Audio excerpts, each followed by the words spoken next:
Dear Charo, namiss kong sabihin ng line na yan.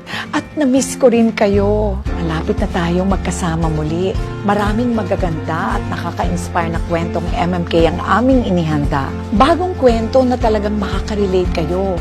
Iba naman kasi talaga ang totoong kwento, hindi ba? Hindi lang sa TV ang panonood. May dagdag na tahanan ng MMK sa online. Ang I Want TFC. Welcome lahat dito. Game? Simulan na natin ang kwentuhan.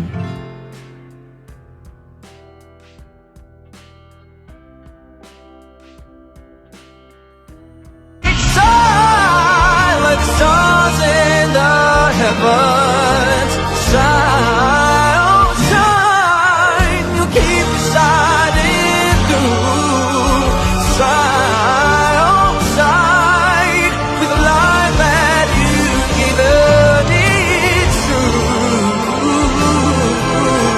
Shining on, all because of you. Magandang araw po sa inyo at welcome back dito sa ating YouTube channel.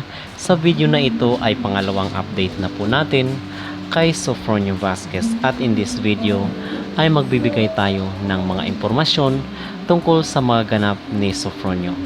Pero bago ang lahat ay huwag kalimutang mag-like at mag-subscribe na rin kayo para updated kayo sa ating mga latest issue.